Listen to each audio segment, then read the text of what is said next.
Hey, what's going on, everybody? Welcome back to another episode of the Sling'n Proffet podcast. As always, I am your host, Andrew Daly, joined by my co-host, the Prophet. What's going on, man? We got a big show lined up. We got a lot going on. It's week one of NFL. We wrapped up week one of college football. A lot to talk about tonight. What do you got going on in the world of the profiteers over there? Man, it is. It's the most busiest time of the year this week, and I mean things have actually been bittersweet this week for me. Sweet because it's this time of the year, week one of college, getting prepared for that. Our big fantasy draft last night, getting ready for this week. I don't want to mention that. Yeah, well, we'll touch on it at some point for sure, but. Mrs. Proffet come up to me on Sunday and she says, "I'm tired of you sitting in that office. I want to do something." I said, "Honey, I can't. I got to get ready." I said, "Just do whatever makes you happy." I really miss her. Okay. I'm crying in my makers, and we got a show to do.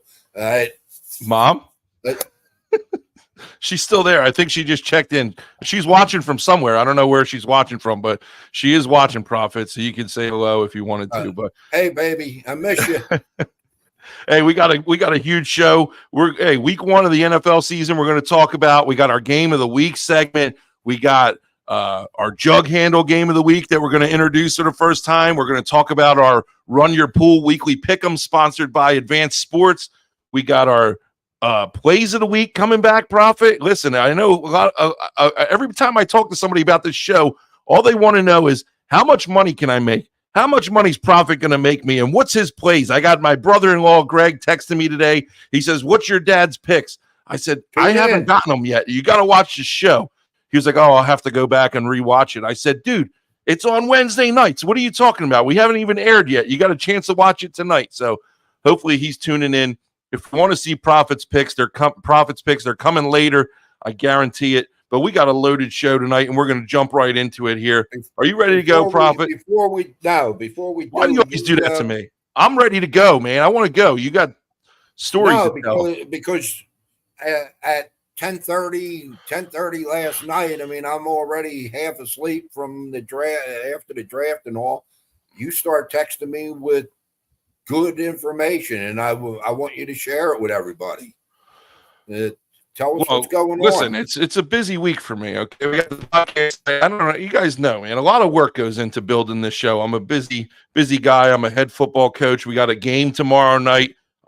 We had a good week of practice. I'm ready to go. I think the boys are ready to go. We're ready to get in the winning column. And then 2 nights ago, obviously, for you listeners know that I'm doing the Shippensburg home games, but 2 nights ago I get an email saying that, they're looking for somebody to do a color commentating at Westchester University. So asked if I was available, which I am. I had a nice phone call with my partner earlier today.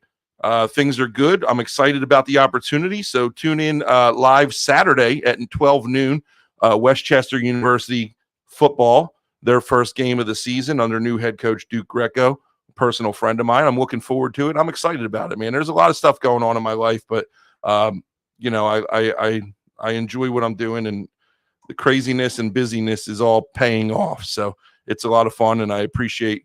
Don't let me get it twisted. I do appreciate my loving wife for allowing me to do all the things that I do. So love you, Laura. Appreciate you. Thank you.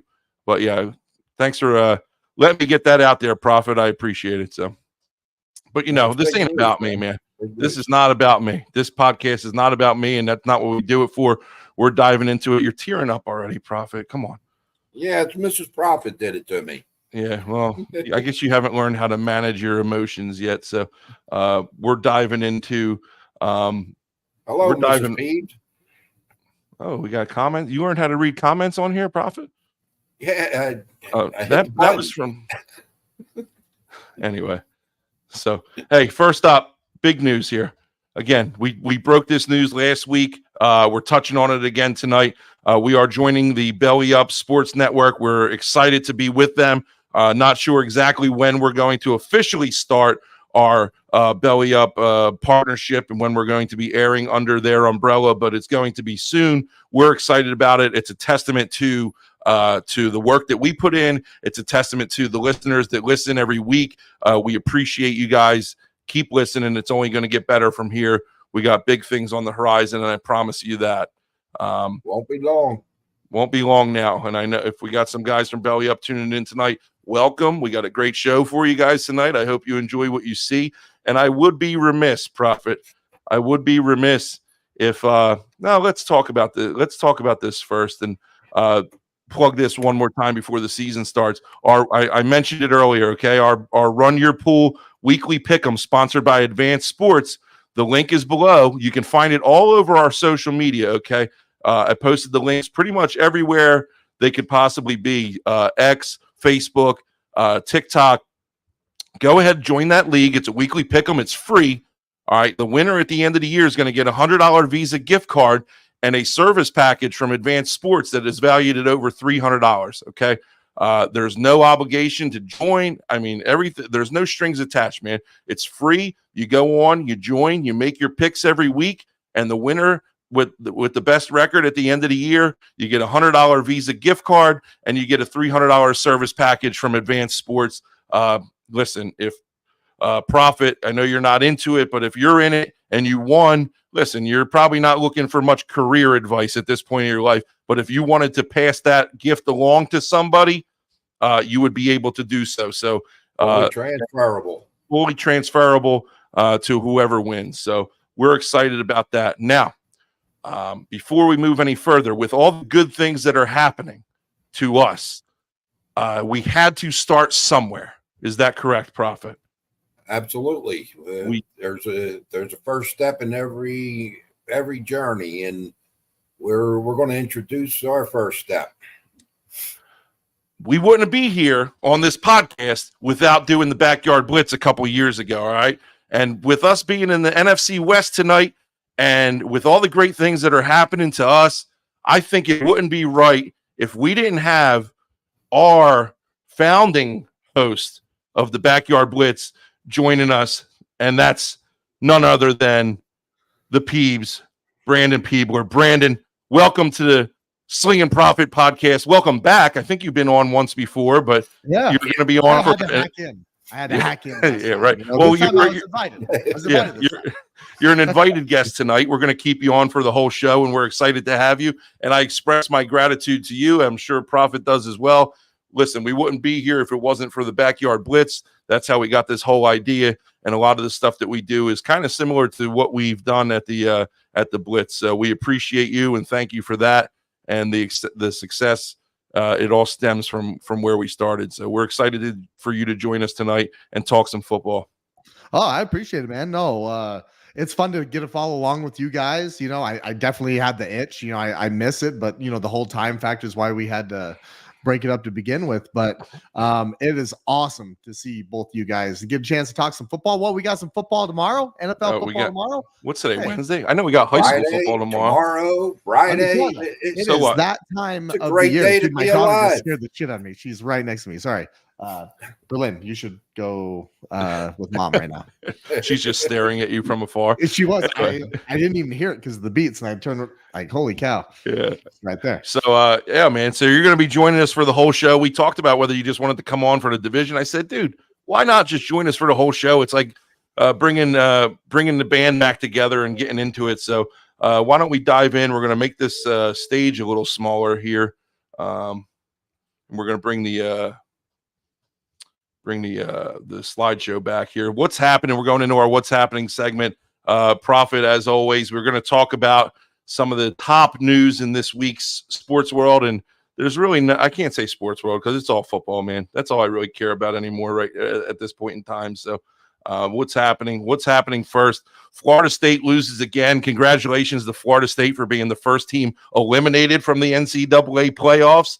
I don't think that that's official, but Florida State gets rolled by. First of all, you go out to Dublin, you lose to Georgia Tech, which I called. I mean, if anybody saw that, you know, I was pretty spot on with that pick. And then you come out against a Boston College team led by Bill O'Brien, who is he's going to have his guys ready. All right, but they're on prime time. All the lights are on. Florida State can bounce back and say, hey, what happened in Ireland was just a blip on the radar. They had a chance to do it, and they didn't. The Florida State quarterback does not look good for being in his 12th year or whatever he's in now. There's some problems down in Tallahassee. Proffet, we'll go to you. What did you take from this game? You know what I mean. You got to give them a little leeway. They did fly back from overseas, but that team was not ready to play, and BC was. There's no doubt about it. I was talking to a couple of my sources down in the Tallahassee area over the weekend, and they were telling me this guy doesn't belong being a quarterback. They were saying that he's not that smart. You have to be smart to be a quarterback. He actually in high school he lost his job at the M&M factory for throwing all the W's away. I missed that. I missed that right there. Listen. We gotta turn this in some. Come on. BP, I know you're not a huge college football guy, but did you get a chance to see any of this stuff? Or yes, 100%. I'll tell you what, it is crazy. College Football 25, the video game, kind of like brought me back into it. Just kind of, So I've been watching every single game, and I watched this one. And what's funny, I believe this is his third school, if I'm not mistaken. I know he was at least his third school. He was at Clemson and somewhere else. He's been at least. This guy should not be a starting quarterback, at least for any Power 5 team. And there were some throws that he missed. I mean, there was one wide open in the corner. You can just tell he's not right from the ground up. And Proffet, kind of what you're saying. Yes, he has a hard time getting off his second read. It looks like, at least you're just kind of watching him as a spectator. So I don't see Florida State being able to bounce back from this with 2 losses already. I mean, I know there's 12 teams that are going to get in at the end, but the ACC, I mean, you never know. It's week 1, week 2, but we'll see what happens. Miami looked pretty damn good last week. So Miami looks like they're back. I looked their schedule over today, Sling, and they are going to be lucky to win 6 games this year. Wow. They may not even make the bowl game. Wow. That's a bold prediction there. So I don't know, man. I don't want to, sit on this one too long, but is Norvell is he on the hot seat? I know he's kind of new there, but you can't go to Florida State and lose. Well, here's the thing, and the real question is, how long of a leash do you give the quarterback? I mean, I don't from him, right? Because you're going to have to turn it around. 0-2 is it this week? Well, there's a reason why he's been to as many schools as he's been to. Yeah, 100%. So I honestly, like I said, outside looking in, I would start really contemplating a change if things don't go well in the next game. Sure. See, we're moving forward. He hasn't even given you the chance to say, does that team have talent? I mean, obviously with them being a big program, they have talent, but I'm saying like top level talent. Well, last year there was a valid argument for them to make the playoff. Right, they were the team that was kind of left out, so they go from that to starting this year 0-2, and it's only week 1, by the way. So how do you win? How do you lose in week 0? I guess they found a way, and then week 1 as well. So it's not a great start for them coming from where that they just came from. So it's hard to imagine them being able to make much noise this year. All right, we're moving on here. We talked about it last week. I did not see this one coming. When the Patriots traded Zappe or released Bailey Zappe, I thought that it was Drake May's job to start. Jacoby Brissett named the starter over Drake May for week 1. I'm not sure what to make of this decision, Proffet. I don't all the things I've been hearing out of Drake May coming out of camp was that he's had a good camp and he's kind of earned the position. Brissett just hasn't done it for me for anywhere he's been to be named the starting quarterback. But we talk about, throwing guys into the fire and then ruining them. So on the other hand, I'm like, okay, well, let the rookie sit for a little bit. But when the rookie's better than who they have starting, you got to give yourself the best chance to win here. And I personally think that May is better than Brissett based off what I've seen.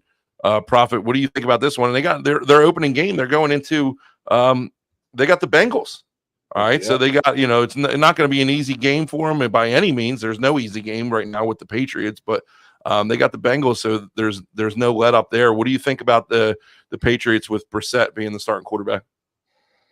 I'm actually happy for May. I mean, I'm not a big Brissett fan, but for the reason that you just touched on, I mean, give them a few weeks, let them sit. They're not expecting anything out of the Patriots. Nobody's expecting anything out of the Patriots this year. So if he sits for 4 or 5 weeks and they're not doing anything, that's the experience that he's going to get being on the sideline. Bring him in, mid-season and let him play, see what he can do. Yes, he had it. I seen him a couple of times in preseason, and he looked pretty good. But, it's preseason also. So I'm glad the way this went down. I'm surprised that it went down this way, but I'm happy that it went down this way. And Todd checking in here. He says Brissett can manage a hurt quarterback mid-season with no expectations, but not to start week 1. Yeah, I guess that's what he is. BP, got anything to add on this Drake May Brissett situation here? No, 100%. I honestly, I think it's very future thinking. I'm always a big proponent of letting a young quarterback kind of sit and watch a little bit, at least for a period of time. Now, what that time period is, that can change, right? Brissett doesn't play well early on. That might be a little bit sooner that you'd want to say, okay, let's get him in. They start off 1-4, 1-5. If they even let it get to that point. But I like to start off this way. They must be really what this says to me is that Drake May and Jacoby Brissett, at least at this point right now, are fairly even. So if they're fairly even, let the kid watch a little bit, kind of develop, kind of see the speed of the game. Watch. He needs to learn. He needs to watch the master. Jacoby Brissett's not a master, but he's sat behind Tom Brady at one point.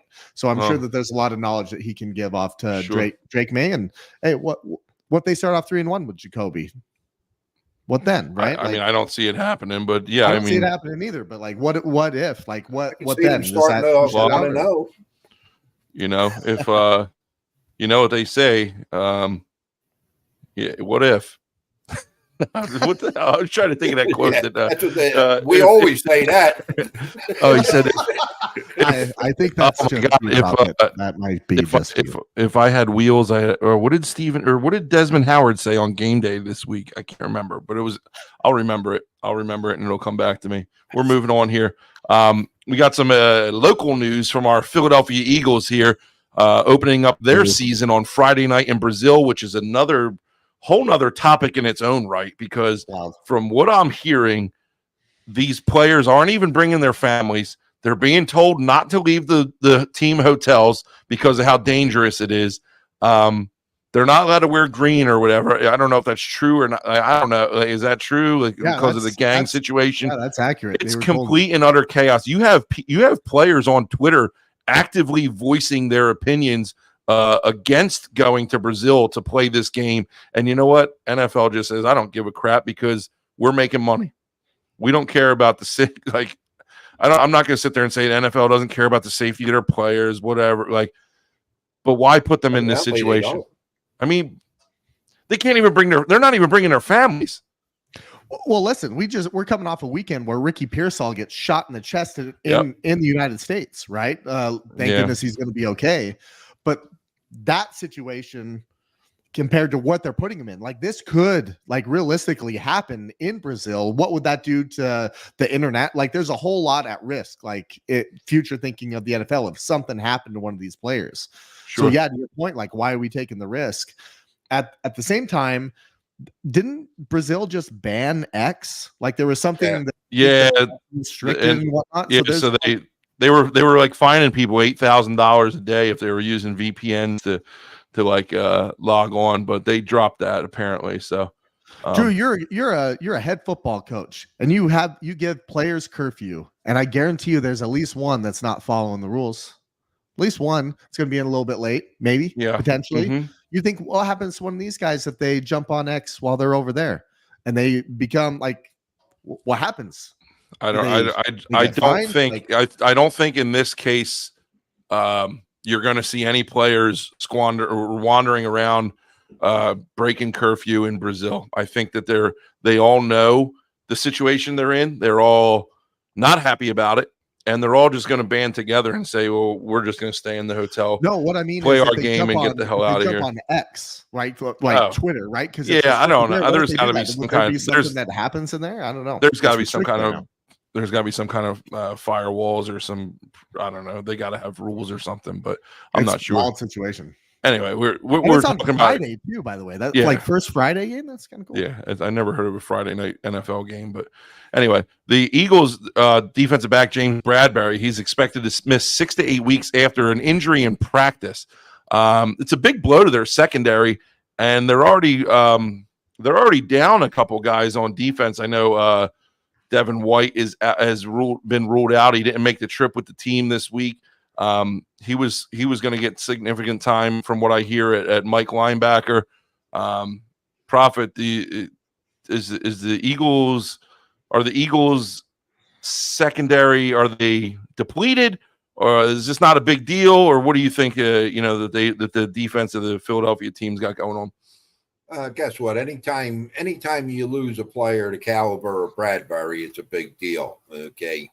Fortunately for the Eagles, they're not going to get hurt as bad as most teams would. They still have Blankenship and Gardner at the safety position, so it's not going to be as devastating. But yeah, no team can afford to lose one of their better players on defense or offense and it not take a toll at some point. Especially not the way that the Packers have been throwing the ball towards the end of the year, and the way Jordan Love's been playing, and all the weapons that they have on offense. So it's going to be tough sledding for the Eagles. And we'll talk about it later in our Game of the Week segment, but it'll be interesting to see how they both teams respond to many different factors, just being down in Brazil and, dealing with injuries and stuff like that. It's going to be, especially week one, man. Like usually these out of country games don't really happen until the middle of the season, a little bit later on. To start the season down there, I just don't get it. But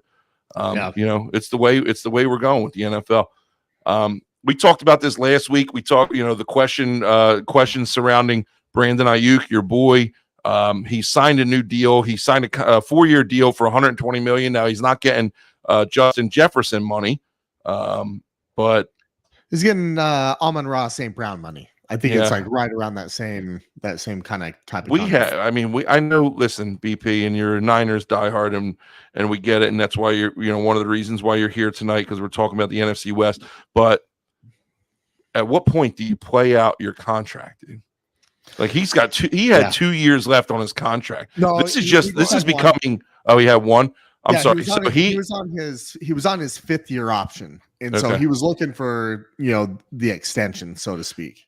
This is becoming almost an epidemic in NFL, to where these guys they're not even playing. They're just demanding more money. You go out and you play 3 years or 2 years and say, I want a new deal, and I'm not going to show up. Like you heard the presser last week with John Lynch. He was pissed. He said at some point you got to show up and play. And he's right. And granted, they got a deal done this week, but Proffet, let's go to you first, because I know BP is going to have a lot to say about it. Well, we touched on CeeDee Lamb signing last week on the show, and at the end of that segment, I told you Ayuk's going to follow right behind. They were waiting for one of them to move, and then both of them were going to come in.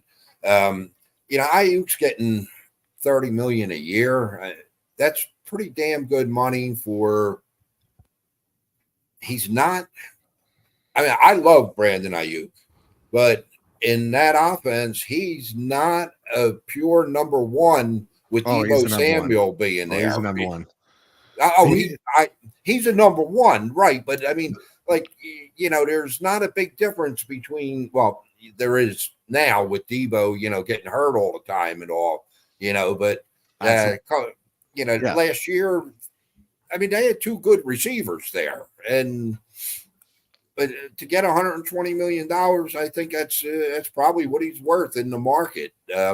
I agree with you 100%. I've said it my whole life. You sign a contract, You abide by the contract. At the end of the contract, you redo it. You know, but that's not the way of the world anymore. Not the way of the NFL. Not the way of the NFL anyway. BP, go ahead. I'll give you a couple minutes. Yeah. So I think with this, first of all, really happy he got signed. I figured this would kind of be around my fear. What was holding it up was that he was trying to get more. I think there was a lot of reports they had a deal in place with Cleveland. He turned it down. Cleveland offered, I think it was something like 32 million or something like that.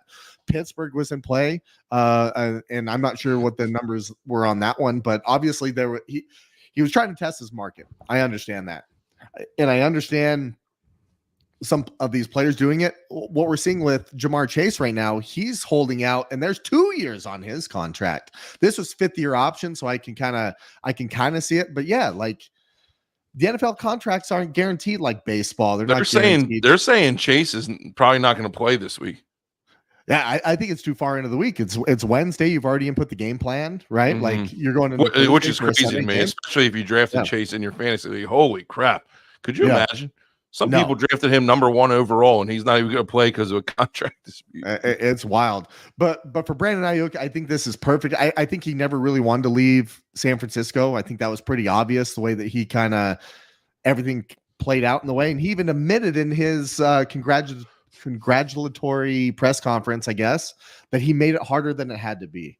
And that I guess these players are starting to do it now. Caleb Williams even tried to hold out just a little bit, and then he found out real quick that, well, part of the CBA, you're a rookie, you can't really hold out. Right. Yeah. Wait, Caleb Williams, I missed that.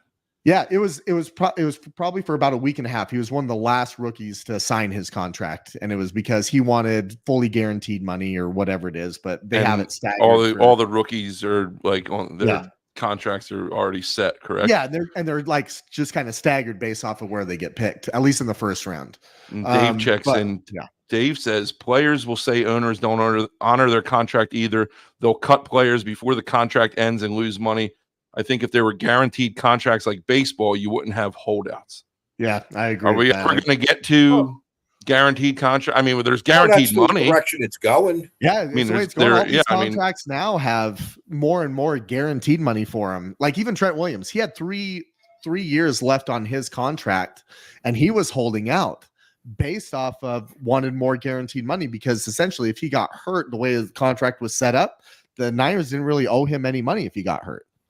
So I think for a player standpoint, having some safety in there, like I want some guaranteed money up front based off of what I'm worth right now. But it is that guaranteed. If it was there, I don't think we'd be having these problems to his point.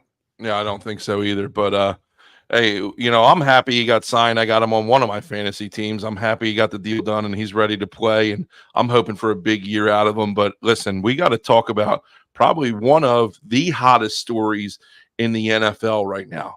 Okay, and it's gonna strike some nerves, but we got to do it. We got to talk about the hard topics sometimes, and I don't know if Prophet's ready to talk to it, but Taylor Swift, right? There's been reports out there that Taylor Swift has been drawing up the plays for Andy Reid, and they're gonna put some of them in here. I'm telling you what, she's got tight end verticals all over the place. All right. She's going hot routes, and she's got Kelsey getting the ball 10 to 17 times a game. So if you think about drafting Travis Kelsey, or if you got him on your team, get him in your lineup because Taylor's on the duty to call these plays now. Prophet, I know you got a lot to say. What do you think about Taylor drawing up these plays here? And Larry says, be nice. I can't. Where do you start? Where do you go? I can't start. No comment. Okay. No. I am going to comment. Okay. Go back to freaking wherever it is she came from and continue being the tight end girlfriend. Let me see. Andy Reid calls the plays there. He probably devises 99% of the plays, if not 100%.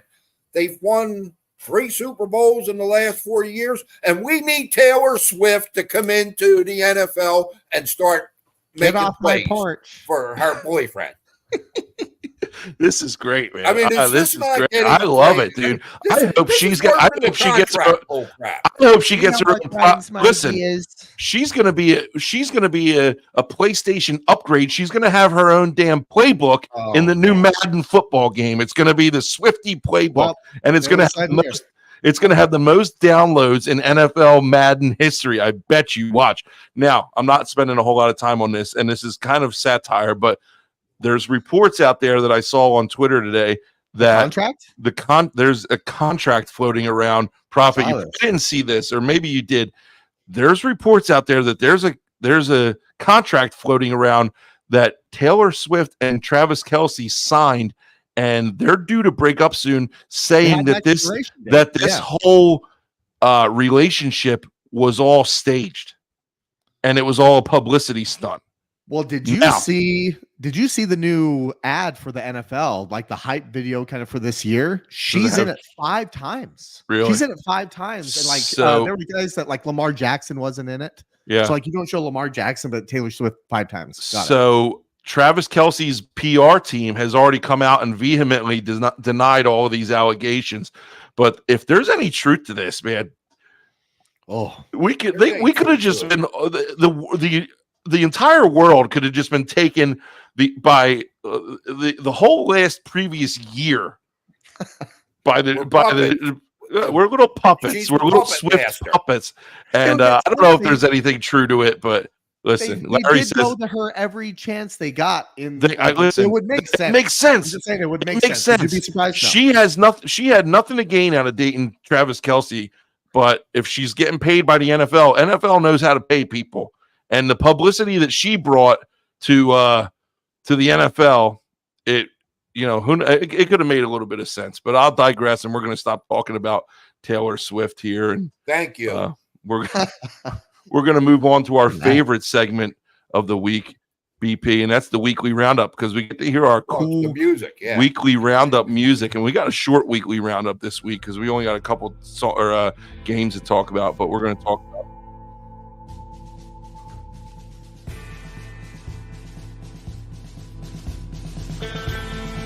Nice. BP, it reminds me of the old West out in Idaho. Little tumbleweed rolling past here. So I can't help it. I started hearing those, and I just go.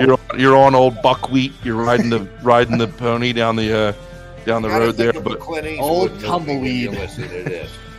So the weekly roundup segment. We don't have a whole lot to talk about. We're going to cover the games that we talked about last week, our college games.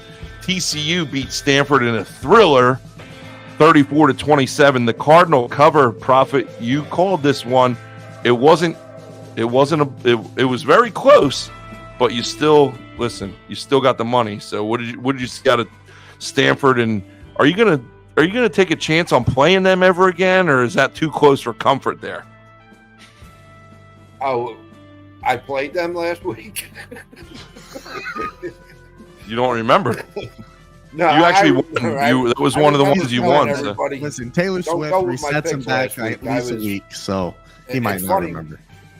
Because I fell asleep watching this game on my recliner downstairs, and woke up at like 4:30 in the morning and got to catch the end of the game on replay on ESPN, and it was an exciting game. I don't know. TCU, Stanford, are they going anywhere? I don't think so. TCU didn't look bad, but there's nothing special about it that I remember anyhow about the game. Well, just other than the fact that you won it, so that's always a plus. Right. So. Okay. Well, we're moving on. We're moving on. Georgia. What's cool about college football this year, though, think about that matchup TCU-Stanford just real quick, is the realignment from the Pac-12. You're going to see a lot of new matchups that we might not have seen before. So that part is exciting to see. TCU-Stanford, that'd be a bowl game. No, this was week 1 of college football. No, I do enjoy that aspect of all this realignment. But, Prophet, you can't say that you won this one, man. Georgia came out, established their dominance, and just rolled over Clemson. Georgia looked like a bona fide number 1 team in the country, 34-3. Clemson was never in it. Dabo was never in it. I don't have to hear his voice. Listen, Clemson looked good, or Georgia looked good. What do you think? Well, we were looking good for the first 3 or 4 minutes of the game, and then the floodgates opened. Yeah, and now I actually thought Clemson was going to come and put up a fight. Obviously, they didn't. Yeah, Georgia lost a lot, like they do every year, like the Alabamas. They lost a lot of key players, but they look like they didn't miss a beat. I mean, is Georgia that good, or is Clemson not that good? So yeah, I guess that was kind of my question with this one. You know what? I don't think that game actually answered the question. I don't think so either, but I don't think Clemson is the same Clemson that they've been past. No, not a 6, 7 years. Watson, Clemson, and I think like when they get ranked 14th, it's almost as if, oh yeah, they were good. Like, not that far ago, but no, they're not that same team. Well, another team that we had high hopes for, Proffet, both of us, that hit us pretty hard. Listen, I blame it on the long weather delay. This game was delayed a long time due to lightning. Kind of rained on the parade in Morgantown, so to speak. We had high hopes for these Mountaineers to come out, and you had them outright. I had the points. College game day was there. Everybody was on the Mountaineer bandwagon until the big bad boys of State College showed up and shut everybody up and kind of beat the brakes off of West Virginia here by a score of 34-12. This game admittedly took me by surprise. I was really high on Garrett Green coming out. He didn't do anything. He threw for like 150 yards. He rushed for another 7 yards or something along those lines. I was expecting more out of him. Penn State came out and they dominated, and they didn't listen to the noise, and they got the job done. Proffet, what do you have to say about this game? Penn State, the little bit I saw the beginning of the game. I couldn't watch it after the 16-hour lightning delay, but Penn State looked good early on. West Virginia didn't look terrible early on, but evidently they didn't play too well later in the game after lightning. No. BP, did you get to catch any of this one or no? Yeah, Penn State, to me, they're working their way back in, and I think West Virginia, they've always kind of been one of those teams that have been trying to kind of get in as well. And I think Penn State looked really good in Morgantown, West Virginia. There was a lot of hype going into the game, and Penn State stood on business, it looked like. Yeah, Penn State hasn't been able to get over that hump, it seems like, to get to that next level.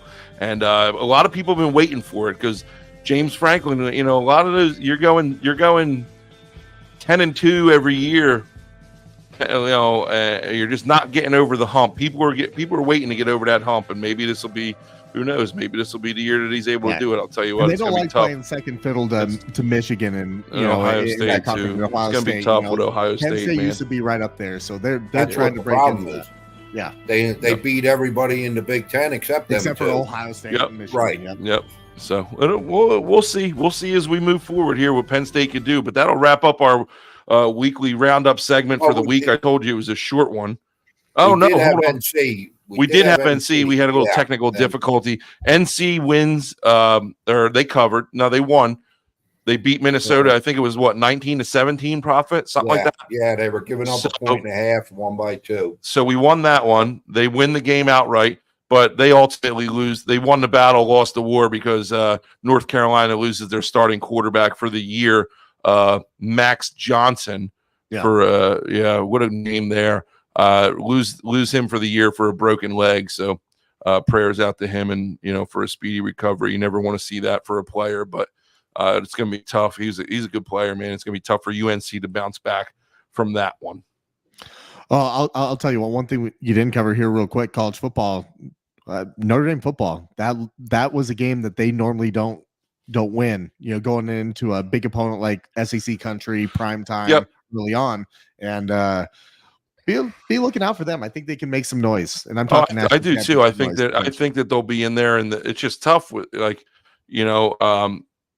again, you talk about a team that hasn't been able to get over the hump and to go into College Station and win that game. We just didn't talk about it because we didn't play it last week. It wasn't one of the games that we picked as it wasn't a game of the week. That's all. But it wasn't that we bet. But that was a hell of a game to watch.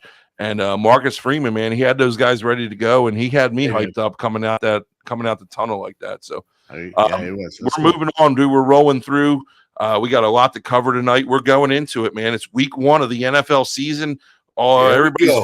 Everybody's fantasy draft should be complete.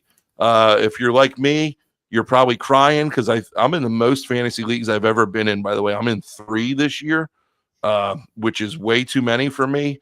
But I'm in a work one, I'm in a family one, and I'm in my dad's that we've been in forever. Choose a good number. 3 is too many. Makes it tough. 3's tough. But I'm not happy with any of my playing drafts. against yourself. Yeah, you're playing against yourself instead of with yourself. So, well, you can do both. But speaking of the game of the week, huh? Oh, what?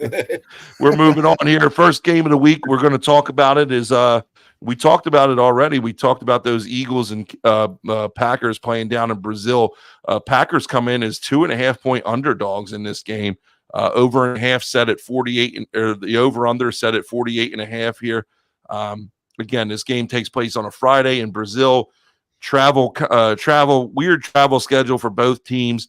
You don't play on Friday night. You're just breaking camp. You're going down to Brazil. You're playing in an unfamiliar area. Who knows what kind of accommodations these teams have with the hotel? Who knows what kind of locker rooms they have when they're getting ready pregame warm-ups? The field conditions. Nobody's going to know. Nobody knows. It's going to be a wacky game.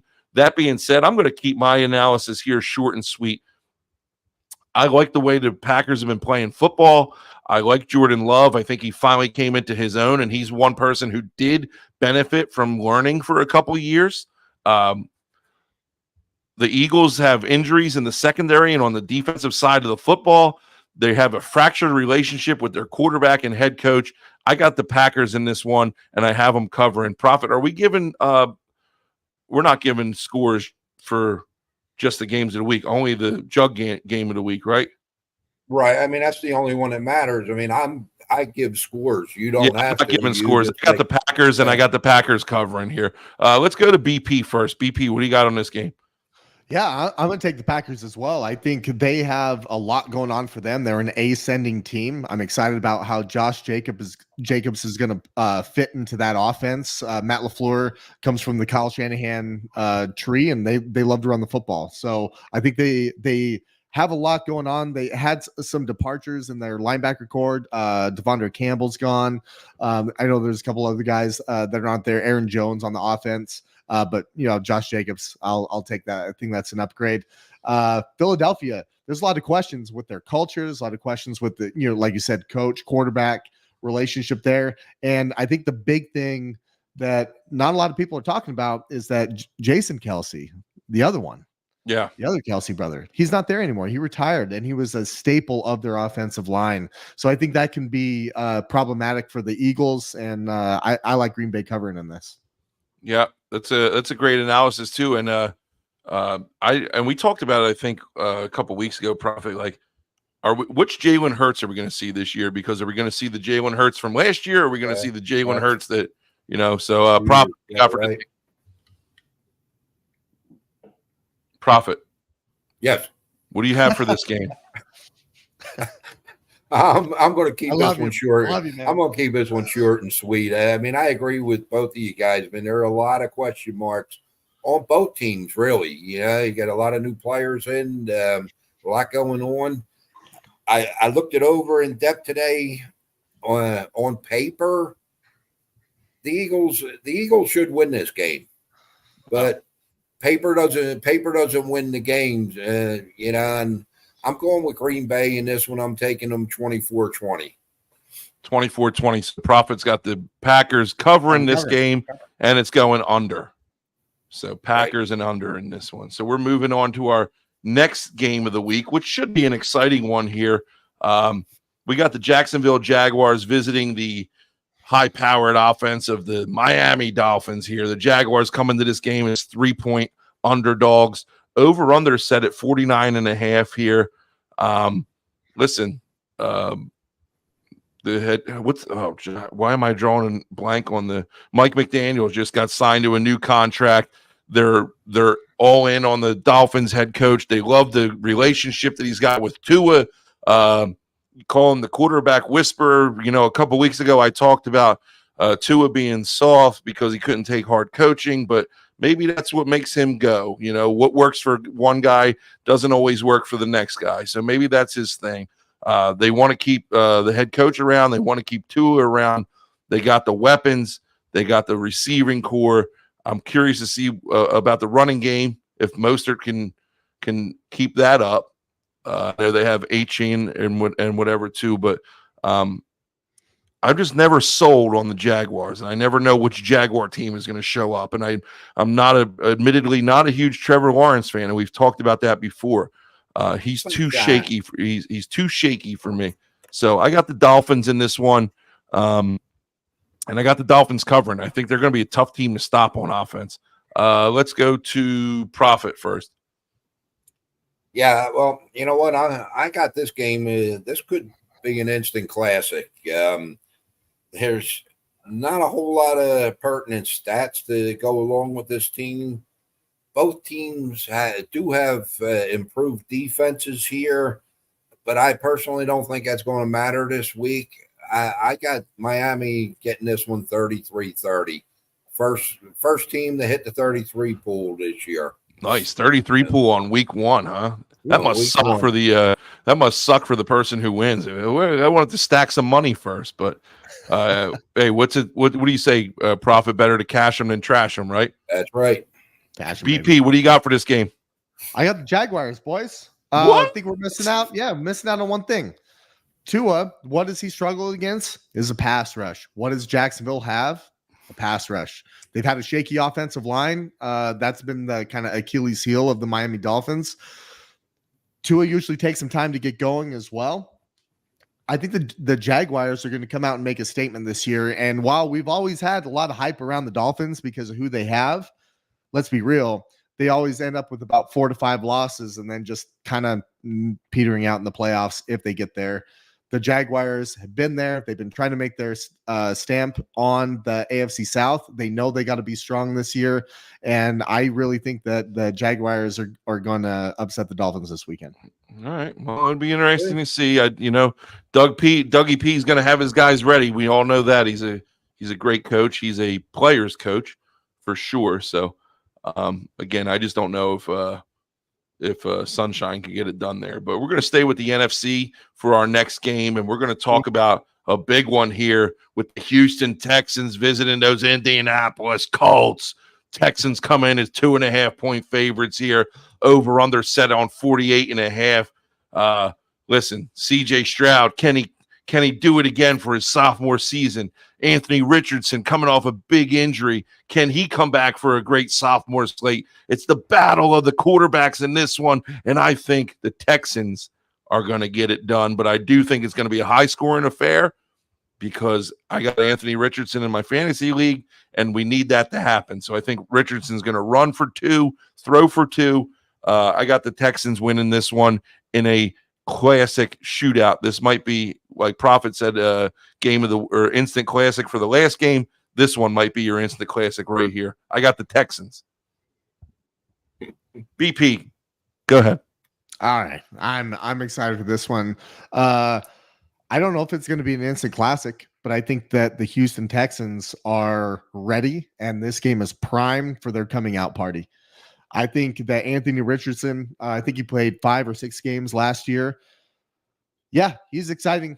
CJ Stroud has shown us he can compete at the top level of the NFL. And I think this is Houston's coming out party, and they're going to do it against a divisional rival. And I have Houston winning by 10. Wow. Not even close in your opinion. No, I think 10 points, like a nice little statement game. Indy, of course, they're a good football team. They're going to have their moments, but about 6 minutes in the fourth quarter, Houston's going to make a big play. They're going to show that, hey, they're here for real, and they're going to coast it out for a 10-point victory. I'm excited to see Tank Dell come back, man. He was having a great year last year before he got hurt. So, they're loaded. The Houston Texans, and don't forget DeMeco Ryans. Like, this guy's a defensive-minded coach, so they got a lot of stuff. Man, Houston's prime for a if anybody was on the Texans train, it was Profit last year. They won him a lot of money. Profit, what do you got on this game here?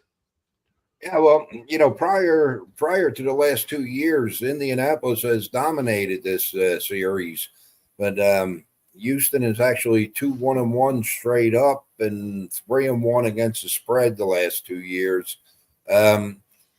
We know what to expect from the Texans, and that's not good news for Indy this week. We're not sure what we're going to get from Indy with Richardson coming back, and Indy doesn't have that. I mean, they got a good team, but they don't have a lot of star players, the playmakers, should I say. I don't think this one's ever going to be close. I see Houston 27-14. Let's not forget here, too, the X factor in all of this is, will Jonathan Taylor bounce back to Jonathan Taylor form, or will he bounce back to last year form? Because if he can get back to the way he was running the ball before last year, this you're talking about a pretty, with between Richardson being able to run and throw, if he could stay healthy, they got a better shot than people are giving him credit for, I think. Well, the key to what you just said, Sling, is okay, and I disagree with it because we haven't seen it yet, is Richardson throw.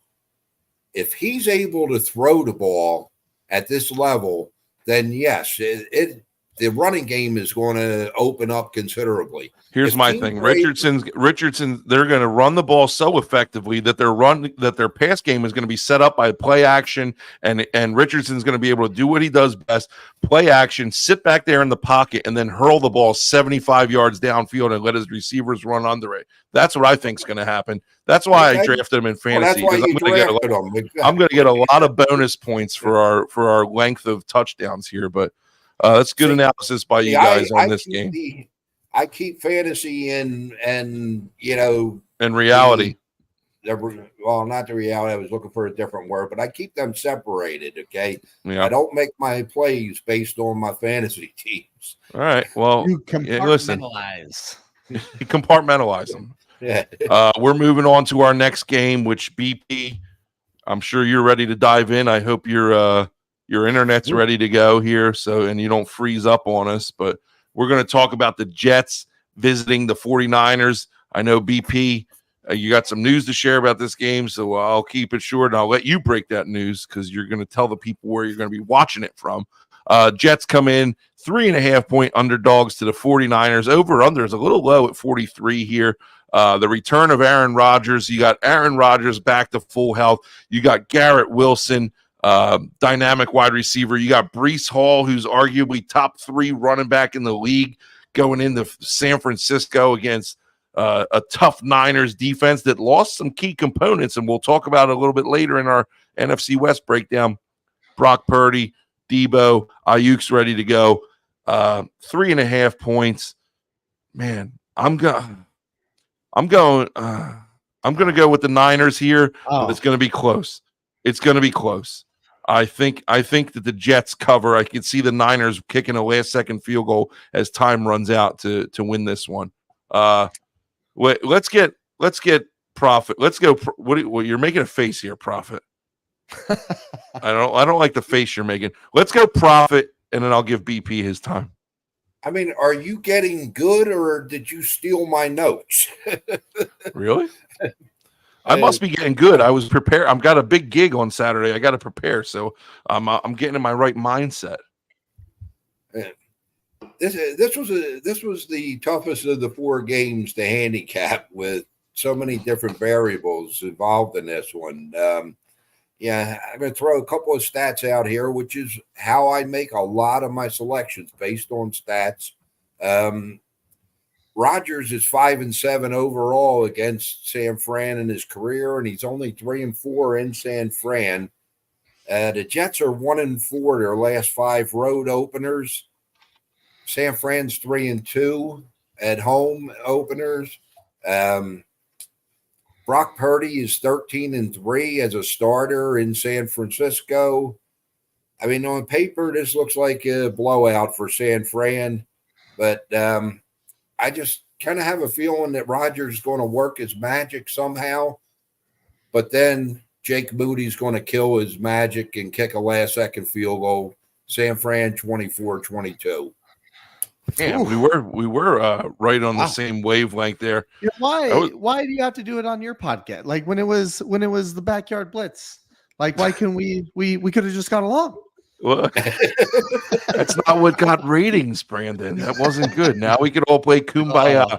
BP, go ahead, man. Talk about it. I know we all know that you're chomping at the bit over there. I'm chomping at the bit. I'm chomping at the bit because I'm going to be at this game. I'm going to be in the end zone right where the players come out. I'm really excited.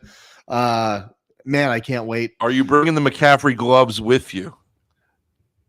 Ooh. Or are they enshrined? You should bring them with you and say, Christian, do you remember? And then maybe he'll give you his shoes this time. I know. I was kind of thinking, like, what if he gave me the gloves again? I'd be like, can I? No, can I have your cleats? You gave me the gloves 2 years ago. Yeah. It's for my kid. Have a heart. Yeah. Anyway, do you see this face? What's going on here? Yeah. There you go. Go ahead. The thing that everybody's kind of missing in this game, and I've listened to a lot of different perspectives on this because this is a sneaky good game. You have Shanahan versus Robert Saleh, who was when they first played the Chiefs in the Super Bowl, that was our defensive coordinator. These teams are mirror images of each other in the way that they want to scheme up and do things the way that they believe that football should be played. But Aaron Rodgers hasn't played football in almost a full 2 years. It's not just 1 year, because you go that entire offseason, he gets hurt 4 plays in and then misses the entire season, and now we're starting the next. He hasn't played an actual complete football game in almost 2 seasons now. So that part is missing. How he didn't really play in the preseason either, by the way. And he's coming off an Achilles injury at the age that he's at, and he's got all the arm talent in the world. But what I'm nervous to see, truthfully, because I'd love to see Aaron Rodgers come back at his absolute best and play him at his best. I'm hoping that we don't see a serious regression in what Aaron Rodgers is, because he's coming off this Achilles injury, missing so much time, and going up against a really, really good football team. Their defense is going to be coming after him in their home stadium on Monday Night Football. That could spell disaster for Aaron Rodgers if he's not 100%. And I love this game, but Proffet, I'm right there with you. I think we're going to see flashes of the Jets. But the 49ers are a really good football team. I honestly believe they're better this year at in some key spots than they were last year. So this is going to be a big game. I think it's going to be very physical. I think about mid-third quarter is where you're going to see whichever team is going to take over. I believe it's going to be the 49ers, and I think they're going to win this game. And I hope I'm not right, but I don't think we're going to see Aaron Rodgers that we remember. We're going to see a different version. It's just funny that we're talking about, and, you know, we all picked the Niners to win, but we're talking about the Jets in this light. Like, dude, it's the Jets. They haven't been relevant in a long time, and now the Jets are relevant, you know, and it's kind of fun to talk about because, you know, it's a new face, you know, in the crowd. So it'll be interesting to see how it plays out. Obviously, yeah, Larry says he doesn't even think that Rodgers suited up in the preseason. So I don't think he did either. But this is a team. If you look at Peyton Manning and how he kind of went out in the twilight of his career, this is a similar situation that Aaron Rodgers is in. What I'm curious about is that Peyton Manning was able to put his ego aside and say, I'll rely on the run, I'll rely on defense, and I'll try to make the key plays. And Rodgers has kind of been known to not do that. He's been kind of known to be a little bit of a gunslinger. Yeah. And he's in the position to kind of end his career potentially in the way that Peyton Manning did. But is he going to be able to do that? And past kind of tells me no, he won't be able to. Yep. Well, it's interesting. Good analysis by both of you guys. We got one more game to talk about, and it is our Jug Handle Inn Game of the Week. Jug Handle Inn, best wings in South Jersey. Cinnamon's and Route 73 there at the Jug Handle Inn on Fork Landing Road. Jug Handle Inn got wings. It's a great name. We got, name. Yeah, it's great. Dude, a great place, great food, great vibe. Play your own music, shoot some pool, or not pool, shuffleboard. We got the Ravens visiting the Kansas City Chiefs on Thursday night. So I put this game out there a couple days ago because it's our Thursday night game, and I wanted to get some more action on it. We've had some nice interaction with the score picks here. Remember, if you guess the winner of this game correctly with the correct score, you'll get a gift certificate from the Jug Handle Inn to be used at their establishment here in South Jersey. Kansas City Chiefs are a 3-point favorite. Over under set at 46.5. I'm going to keep it short, keep it sweet. I got Kansas City in this one, and it's not going to be close. I do not like the Ravens this year. I got Kansas City in this one, 31-17. BP, what do you think? Prophet, by the way, you got to document these scores so I don't forget. 31-17 Chiefs. By the way, am I cutting out a little bit, or have I been okay? It's been That's cutting out every now and then, but you're for the most part, it's pretty good. Okay. I got the Ravens in this one. Kansas City Chiefs are known a little bit the last couple seasons to kind of start a little bit slow. They played their best football at the end of last year. If you remember them going into the playoffs, they weren't necessarily playing their best. And kind of what happened is like, oh, yeah, that's the Chiefs. That's what we've been waiting for all season. So I think the Ravens with Derrick Henry as the addition, guys, with the type of offense that they like, the type of football that they like, Derrick Henry, it could potentially be a nightmare for this. I got the Ravens pulling one out on banner night. I do. I think they're going to win by, it's going to still be a close game. I got them winning by 6 points in this. I think they'll win by a touchdown. Defense of Baltimore is going to be strong. I think Kansas City is going to be trying to put their receiving core together. Xavier Worthy, I'm sure he's going to be a big part of the game plan. Kelsey's a year older. Patrick Mahomes. This team is getting a little bit older. They're not as young. They're still getting it done. They're still getting it done until they can't. Baltimore. Until they can't. Baltimore's going to hit him in the mouth. Oh, I almost knocked over my set back here. Anyway, Prophet, what do you got on this game? Jug Handle Inn Game of the Week. Jug Handle Inn Game of Kansas the Week. City. Got the team and the winning score here for you. Kansas City. Mahomes is 4-1 against Jackson in the Mahomes-Jackson era. Okay. Mahomes is 5-1 in home openers, and the over's 5-1. Last year was the first loss that he had in the home opener. That was to Detroit. 21-20. They lost on 30. Right. They lost on Thursday night. Okay. Jackson is 4-1 in road openers and 4-1 also. I love the over in this game. Okay. Something's got to give in a wild one. Kansas City, 31-27. Ooh. So we both got Kansas City scoring 31. I got the Ravens scoring 10 less points. So you heard it here. Jug Handle Inn Game of the Week. Prophet's got the Chiefs 31-27. Sling's got the Chiefs 31-17. BP got the Ravens. You didn't give a score, but you said 6 or 7 points. I think you commented a score. 34-27. 34-27. There you go.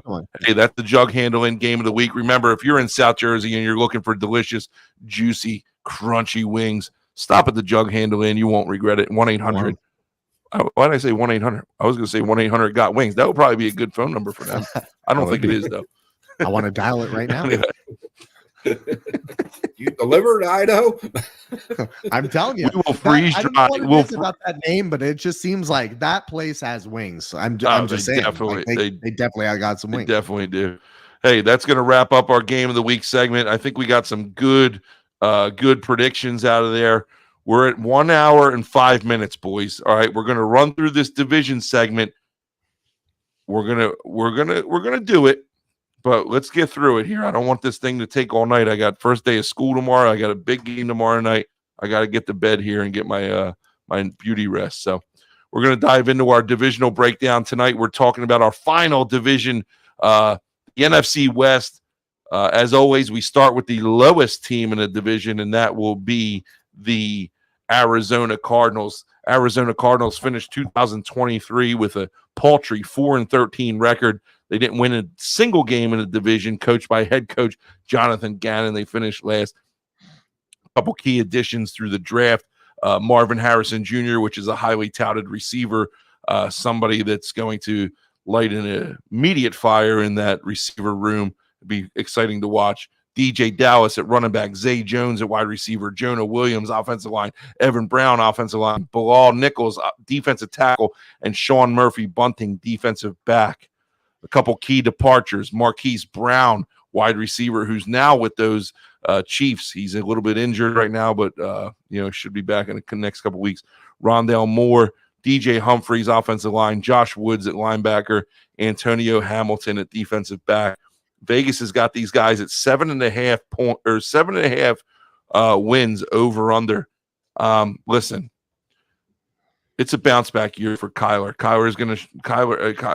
There's a lot of pressure on him, but there's a lot of people who think that he's going to ignite this team and take this team to the next level. I'm not so sold on the head coach. I don't know how Jonathan Gannon's going to do with this team. I think they have enough I think they got enough power on offense to get over 7.5.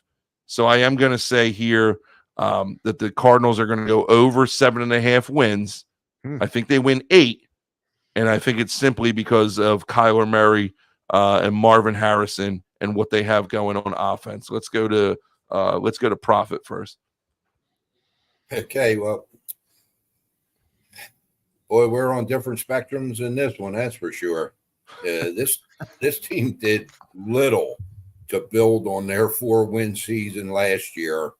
Marvin Harrison is not little. Yeah, Marvin Harrison is not going to give his team an additional 4 wins. Somebody believes in Kyler Murray out there. It's not me, okay? He comes James up Conner, just short. What? Comes up just short. Yeah, he comes up a little short. Yeah, for sure. I like James Conner, but he's starting to get a little old and long in the tooth. Zay Jones going out there was a help for them, but now he's suspended for the first 4 or 6 weeks. Yeah, how long's he out for? I forget. Yeah, I mean, this team's going to be lucky to win 5 games in an easy under. I got the under on Arizona this year. Damn. All right, making me look bad here, Proffet. Not trying to, pal. All right, well, BP, what do you got? I mean, it's really tricky with the Cardinals. I just don't think with who they have going against in the division with the Rams, the Seahawks, obviously the 49ers. I truthfully don't think that they're going to win more than 4 games. I do think there's a lot to be excited about with this team. Kyler Murray didn't play a majority of last year, just coming off that ACL injury. Josh Dobbs, I think, was the quarterback for a while, and Colt McCoy and whoever else. But I just don't see the depth on this team to be able to withstand who they're going to be going against this year, too, just even outside their division. So I got them at 4 wins. They can start to come on maybe late in the season, but it's going to be tough. I think we talked about this last week or the week before, man. It's really tough. You got to be really bad to win only 4 games. Only 4 games. Yeah, we did. But it's just true. A weird number to me, man. It's a weird number. They're not a good team. That's the whole thing, though. I mean, it's just depth wise. They have some pieces. They have some talent, yes. Yeah. But some, when you're going against, when you think about the Rams in the NFC West, you think about the Niners, they got to play each of those teams twice. And then the Seahawks, I think they're a better team than the Cardinals. So potentially you could have 6 losses right there. Those are all better teams than the Cardinals. And I think that's kind of where I'm starting with. All right. Well, we're moving on to the next team in the division, and that's the Seattle Seahawks. I know BP this team makes his blood boil. The Seahawks finished 2023 slate with a 9-8 record, 2-4 in the division. Head coach Mike McDonald. A couple key additions here in the draft: Byron Murphy, the big defensive tackle from the University of Texas. Sam Howell at quarterback. Laviska. What's that? Look at horns, baby. Laviska Shenault at wide receiver, Pharaoh Brown at tight end, George Fant, offensive lineman, Jonathan Hankins, defensive tackle, Jerome Baker, linebacker, and Kayvon Wallace, a defensive back. A couple key departures: Drew Lock at quarterback, which I'm not a big fan of. Proffet seems to like him, though, for some reason. Will Disley, I don't know how to pronounce it, but yeah. Evan Brown, offensive lineman, Damian Lewis, offensive lineman, Mario Edwards, D-line, Bobby Wagner, who's now playing for those Washington Commanders, and Quandre Diggs, defensive back. Vegas has got these guys also over under 7.5 wins. Listen, when's this Geno Smith train going to stop? This is a dream, right? And we're going to have to wake up at some point, right? Yeah. We're going to have to wake up at some point. He's good for 8 wins. Excuse me. So we got Geno Smith leading the way. We got Kenneth Walker, who's a hell of a running back. DK Metcalf, who never seems to age, or he hasn't aged yet. We're just going to wake up, and I think, well, yeah, that's probably why. Keeps him young. I got these guys going under 7.5 wins. I got them winning 7. All right. I just don't see Geno Smith having this breakout year. Not a breakout year, but just having a year. He's a journeyman, and I don't know. I just don't see it. I got the under 7 wins Seahawks. BP, let's go to you first.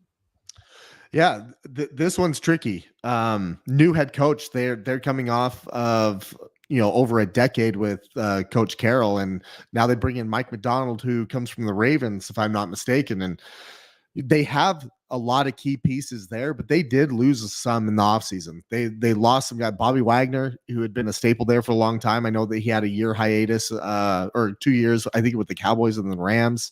Potentially Quandre Diggs has been a staple in that secondary for quite some time. You could tell that they're trying to build around the trenches, but Geno Smith's your quarterback. I think you got it spot on.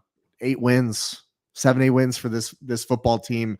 They'll play some really good teams tough, but at the end of the year, I think they're just on the outside, and they're the 3rd best team in this division. Prophet, what do you got? Yeah, I mean, I don't see this team having a whole lot of problems scoring this year with the star power that they have on offense. I think their biggest problem is going to be stopping teams from scoring. I mean, other than Boy Mafi, they got nobody to rush the quarterback. And Nwasu's a good pass rusher, but he's okay. Like, I mean, they don't have a 12 sack guy on that team, and 7 to 8, but that's their cap.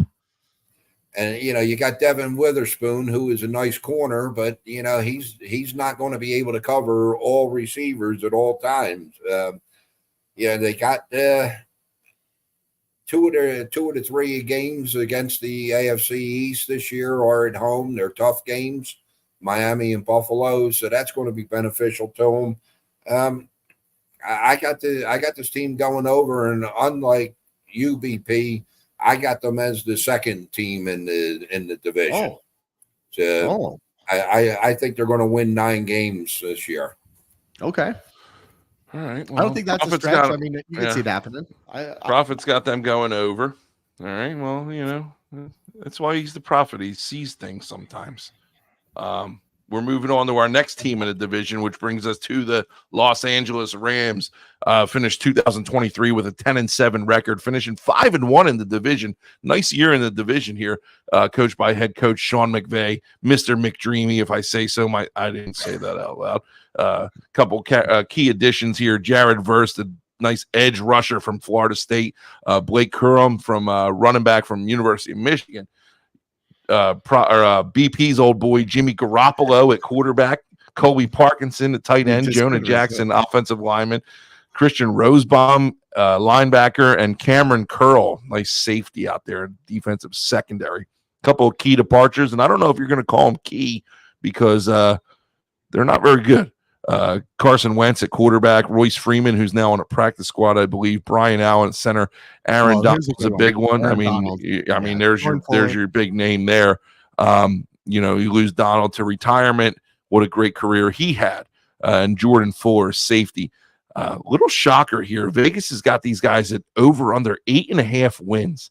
I think that's a little low. Listen, they got with Kyron Williams. All right. I think I drafted him in 2 of my leagues, but I know I got him in at least 1. I think he's their kick returner too. Like, I think he's going to return kicks for him. I got him rushing for probably like 2,800 yards this year. He could really do some damage. He might get 27 touchdowns. I got Kyron Williams going over 2,700 yards on the season. I don't know, man. I don't like this. This, all joking aside, this line is weird to me. I got the Rams going over 8.5 wins. I will say, though, out of all the divisions that we've done so far, I'm like the least confident in this division with making my over on their predictions. But I got the Rams going over 8.5 wins here. BP, go. Yeah, this team is really weird. They're very polarizing in what people think of them. Vegas things, hey, they're going to be average, outside looking in, over under at 8.5. Man, that seems low to me. I think you're right, Drew. Peter Schrager picked him to win the division. I think it was either the first or second seed in the NFC. So like, there's very polarizing. They're either on the outside looking in, or some people have them up at the top, and I just don't think that they are that team. I mean, you have Puka Nacua, you have Cooper Kupp on the outside, but there's been a lot of questions with the run game. Kyron Williams, can he stay healthy for the entirety of the year? Matthew Stafford, he's getting older. He's missed some games, and we've seen what Jimmy Garoppolo can do outside of Kyle Shanahan's system, and it's not very good. So what's happening there on offense? I don't see a lot of synchrony and a lot of top end talent across the board, other than Cooper Kupp, of course. Puka Nacua is great, but he's not your stud X on the outside that's going to be going crazy. They have two slot receivers being their main guys. And then on defense, you lose one of the greatest players of all time in Aaron Donald, in right there in the middle. Jordan Fuller on the back end. You have a lot of missing pieces. They also traded Ernest Jones. He's gone from them. They just traded. I was going to say he's not on the departure. He's on the team. Yeah. So yeah. Listen, I'm just going from what the website provides. Okay, I'm not a follower of the LA Rams. I'm sorry. No, but that just happened recently. So depends on when you looked it up. But at the same time, that's a huge piece that's also missing. I think there's a lot of question marks around this Rams team, and I think Vegas has it right, to be honest with you. I think I can see 9 wins, but I think 8.5 is about right where they are. They're going to fight with the Seahawks of who's going to be second and third in this division. Prophet, give us your rundown. I see this team's offense. They're going to be in for a long year. Stafford is still capable if he can stay upright, but I mean, they have a starting left tackle who's on the IR. I know he's suspended for 2 games, and the two backups are on the IR. Their whole offensive line is questionable going into this week, or at least they were as of Saturday. I'm fading Kyron Williams this year. The fact that they brought in Corum and they're going to use – I've never heard of a team using their top star running back as a punt returner, who is a kid that is – injury prone as it is, and now you're going to set them back there to get blasted 4 or 5, 6 times a game. I'm not real big on the Rams this year. Losing Darnold and Jones is going to be a big hit to their defense. Yeah, they replaced them with a couple of rookies from Florida State who are nice players, but it's going to take them time. They're not Aaron Donald. They're not Aaron Donald. No, absolutely not. He covered up when you look schematically at what they were doing on the defensive line. Aaron Donald covered up a lot within the other players that might not be as good along that defensive line. And I think you're going to see their front 4 have a very, very long season and miss his presence on the inside. I see the Rams. I see the Rams going 7-10 this year. Oh my goodness, man.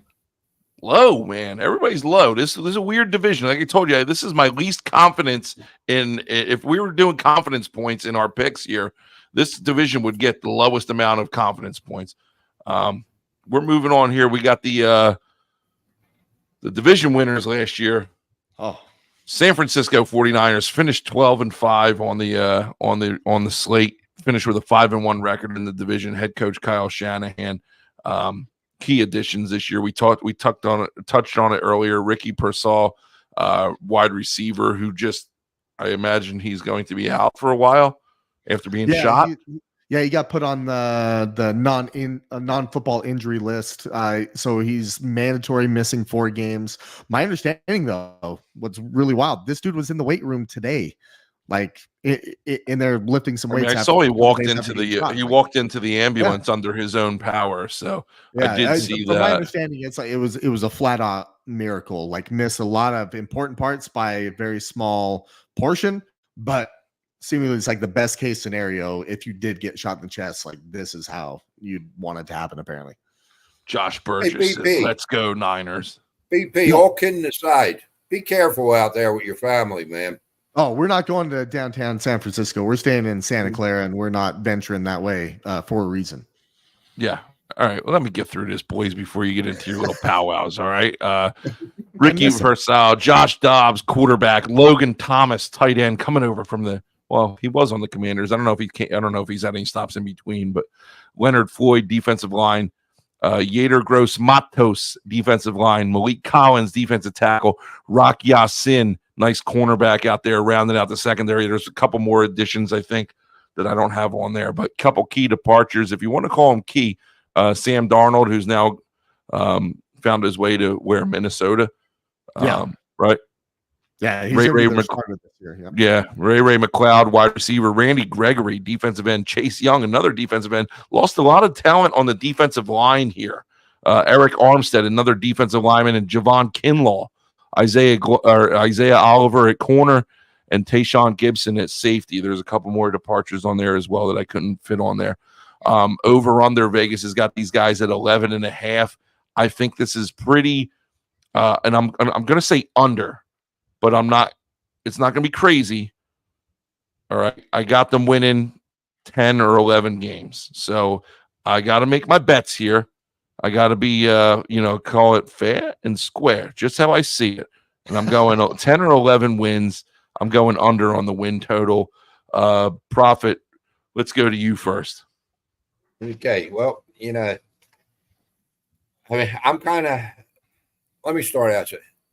Like 95% of the teams in this league, San Fran cannot afford an injury to the quarterback, man, because they are hurting, after Brock Purdy. And Josh Dobbs. Yes, Dobbs and Allen. I mean, it's just not going to get it done, even with that team they have. Offensively, they're going to be fine. Although I am fading McCaffrey from a fantasy standpoint this year, I still think he's going to have a big year. I just don't think he's going to have a McCaffrey type year. Their defense is good. They have some injuries, but supposedly they should be fine come Sunday or Monday night. They're still one of the best defensive units out there. And other than the weak division that they play in, they do have a fairly tough schedule this year. Yeah. So I see them winning 11 games, which puts them under. I got under for the Niners this year. I see them 11-6. Me and Prophet are vibing this episode. It's kind of weird. Must be seeing the same crystal ball or something. But like BP, man. Yeah. Like you guys are father and son. I don't know. Let's hear your thoughts on your beloved 49ers this year and where you think they're going to finish up. Let me guess. 16-1. With their schedule, to be honest with you, it is going to be tough. It is favorable early, and it gets tough really kind of down the stretch. So they have an opportunity to get off to a really good, fast start, and then they're going to be tested right around that middle of the season. But there was a lot of question marks around every position. Brandon Ayuk holding out, Trent Williams holding out. But we're so used to having a quarterback controversy, and that just wasn't the case because Brock Purdy has solved that for the 49ers. We've seen how he can play. This team on paper is actually stronger in the secondary than they were a year ago. They had some missing pieces on the defensive line. But if you watched in the preseason, they found some of the right pieces. I'm really excited for Leonard Floyd on the outside opposite of Nick Bosa. They haven't had a guy capable of 10 sacks On the other side of Nick Bosa sends D Ford, and D Ford was that piece that got him to the Super Bowl in 2019. They're hoping that Leonard Floyd can be that for them this year. There's going to be there's a couple emerging rookies that really stood out in some key points in the draft that shined through in preseason. Dominic Pooney is going to take over the starting right guard position over Spencer Burford. And if you remember, Spencer Burford made a critical error against Chris Jones on that final drive that the 49ers had in overtime, which allowed Chris Jones to come right in Brock Purdy's face that ultimately caused an incompletion on that play. So you have a new starting right guard that's going to be there. This team has the capability of playing against anybody. I have them winning 12 wins. I think 12-13 is really realistic with them. They're going to start fast, but you're right. Both of you, they're not as deep. So defensive line, if they have an injury at the defensive end position, they're going to be in trouble. If they have an injury against an offensive tackle, that's going to be problems. So we'll see. They're deep in the secondaries. They're deep in the receiver room for the first time since I can remember. So you're going to see a different 49er team. I think they're going to be really hot offensively, and defensively, they can be in the top 5. They're going to be a problem for the rest of the league. I agree. Sure. I real agree quick, with everything you said except for 12. real quick, Prophet, winners of the division, Niners. San Fran, yeah. BP, winners of the division, Niners. Yeah. I got the Niners winning this division. We're all pretty close here. I got them with 10 or 11 wins, Prophet with 11 wins, BP with 12 wins. So we're going to see how that plays out. I don't know, man. I used to I don't know. There was some Niners hatred that I used to have, and it was some kind of spell that was cast over me that seems to no longer exist now. Prophet, I know we didn't get to touch on a whole lot of fantasy plays tonight. You want to talk to the people about that and tell them what you got coming up in the future or what? Yeah, I mean, I didn't do any fantasy plays for the NFC West because in reality, I mean, there ain't nobody drafting tonight. Right. I mean, the draft, anything that's drafted it's done. Yeah. Right. Prophet's fantasy plays will be back next week. Next week will be the start and sit-ems like I used to do. Next week we're bringing back the Ask the Prophet, so you have any questions whatsoever, fantasy wise or betting wise, send me an email. We try and get the top 2 to 4 questions on the air. The better questions, obviously, the more entertaining questions will be the ones that are put on the air. Maybe 2. Let's keep it to 2. Yeah, well, we'll see. We'll see how good they are. Yeah. So that'll wrap up our NFC West. We got our $200 play here first, the Sling'n Proffet $200 challenge. Every week we pick our best play for that division to put $200 on, and we're going to check back here at the end of the year, and hopefully we're all rich people. Prophet, your $200 challenge play is the Seattle Seahawks over 7.5 wins. You got 200 to win 333. I hate the chalk, but yeah, you believe in them. Like I said, this was the toughest division for me for the $200 challenge. The way Vegas had the line set, I'm going Cardinals. I went Cardinals over 7.5. I got them winning 8 games. I don't love it. 200. I don't know what they were. 200 to win 353. I couldn't get the odds. I just put the odds that I had last week. I couldn't find the bet. I couldn't find the play anywhere. So I'm just going with that. After listening to me and BP tonight say 4 and 5 wins, does it really matter? Got a little shaky when they got to this. Yeah, slide. whatever. Yeah, okay, guys. Yeah, everybody yuck it up. All right. Yeah, shut up. I said what I said. I made my friggin' picks. All right. So that'll bring an end to our $200 challenge, man. There it is. All 8 divisions. You can see it right there in writing. We'll revisit this at the end of the year and see how we do with it. It's kind of a different take on what we're able to do here. I like it. Yeah, it's pretty cool. It's fun. Larry's got the Bears going 10-7. I would never guess that from you, Larry. But yeah, Bear hey, down. we're going into our first Sling'n Proffet Plays of the Week segment up for Hey, the Sling. year.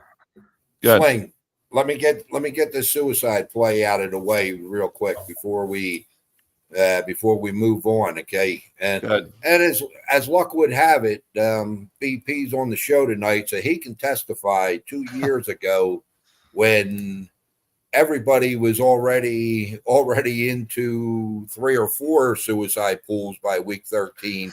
I was still alive picking on the blitz. You absolutely were.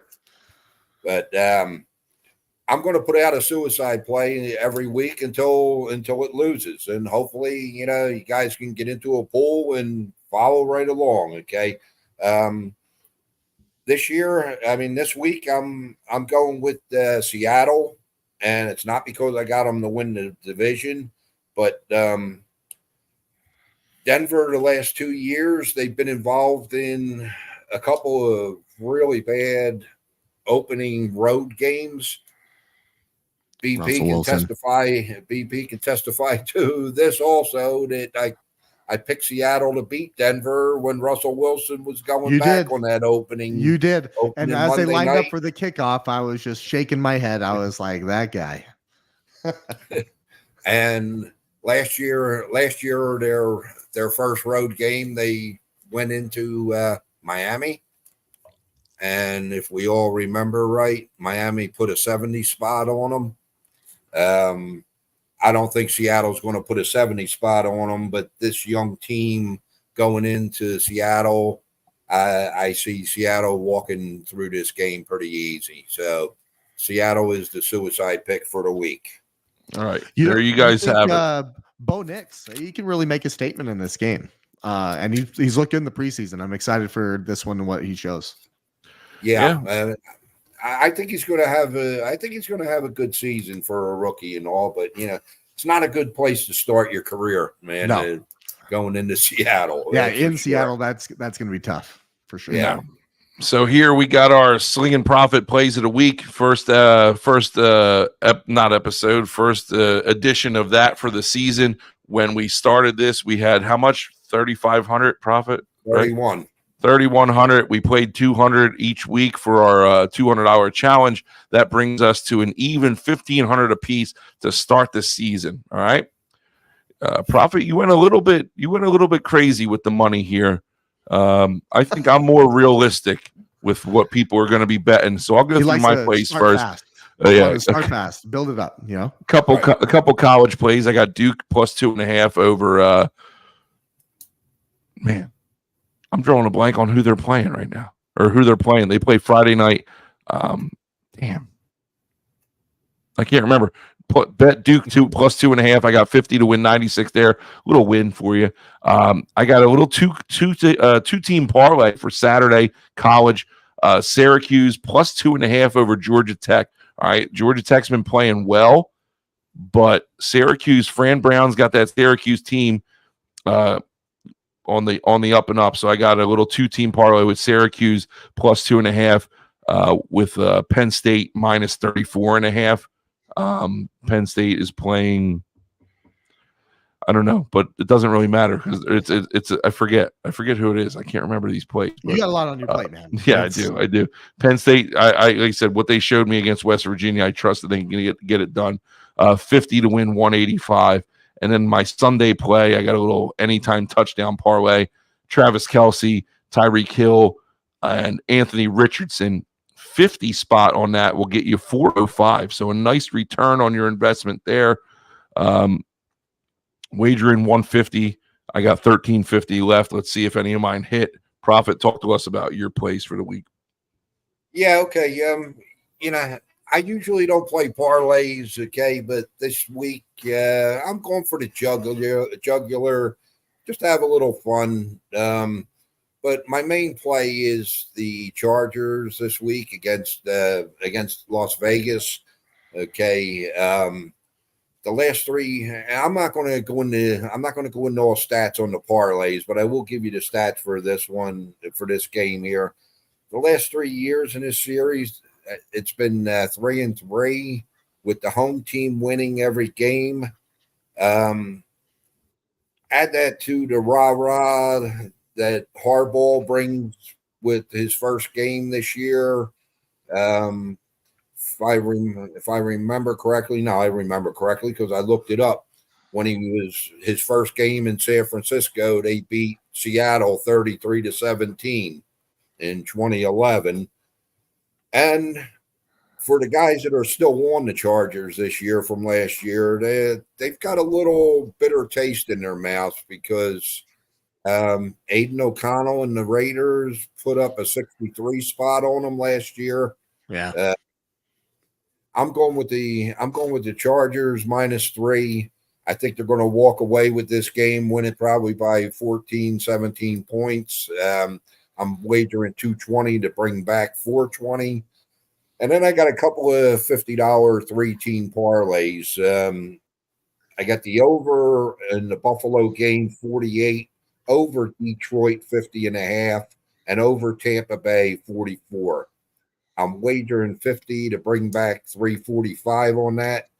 And in them same three games that I think are going to be high scoring, I'm going to do a little anytime TD touchdown parlay of $50. And I am going with Dalton Kincaid in the Buffalo game, Jahmyr Gibbs in the Detroit game, and Terry McLaurin in the Washington game.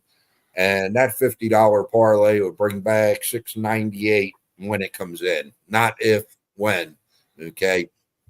Guys, email me. I have another 3-team under parlay available. All you got to do is reach out and ask for it.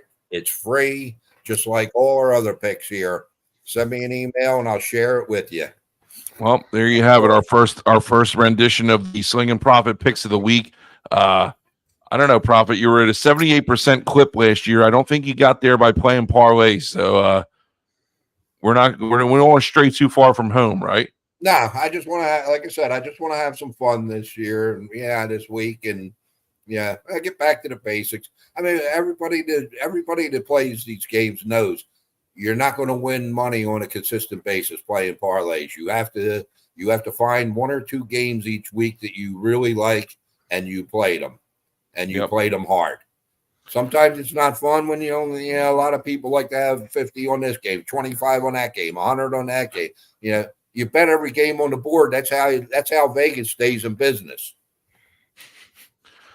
Well, there you have it. Profits plays for the first time this year. Hopefully they'll hit. Hopefully we'll have. Yeah, it was a weird one. Hopefully we'll have something to talk about next week, and we're all a little bit richer because of it. Whew. 1 hour, 38 minutes, man. That's a marathon, boys. I'll tell you what. We had a lot to talk about tonight. We had a lot to get through, but we got it done. All right, BP. It was fun having you back. Brought back some memories.